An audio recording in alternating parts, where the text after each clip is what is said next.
Hey guys, we have been given this equation and we are being asked to graph the circle that is this equation, right? So what we need when we are graphing a circle is we need a center and a radius. Now, the good news here is we are already in standard form. It might not quite look like it, but we're in standard form. We love to be in standard form because when we're in standard form, it is super easy to see my center and my radius just right in front of me, okay? Now, you might be like, well, what is that H and K that's supposed to be my center? I don't see numbers here.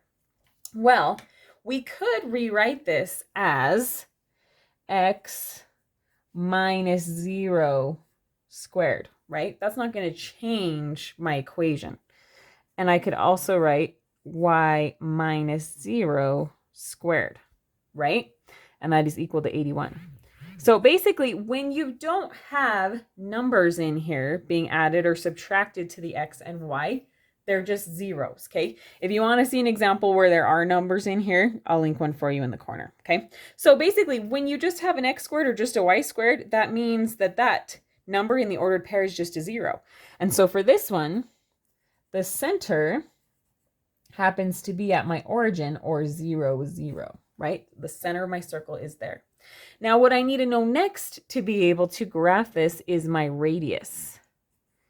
Okay, now my radius, you might be tempted to say, oh, the radius is 81, but my radius isn't 81. My radius squared is 81.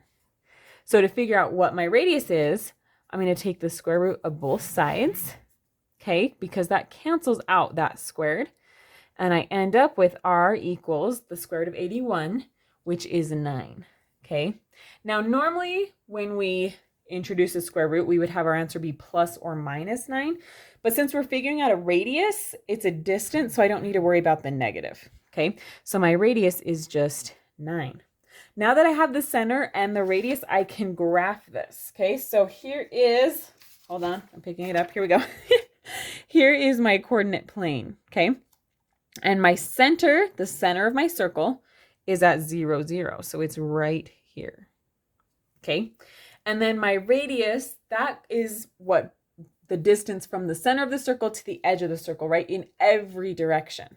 But for my purposes, it's pretty easy if you just go up, down, right, and left. Okay. So I'm going to go up 9, to the right 9, down 9, and to the left 9 from my center. Right? Now, just like when you graph a line, you don't have to put every point on the line, right? That would literally take forever. So we typically just plot 2 points and then draw our line, right? For a circle, usually 4 points is enough to give me a pretty good idea of what this circle looks like, okay? So once I have those 4 points, I can draw the circle. Now, this isn't going to be perfect, but it will look a little something like that, right? Okay, hopefully this made sense. If you need to check out some of those other examples, I will link a full circle playlist for you. But hopefully this made sense. Thanks. Bye.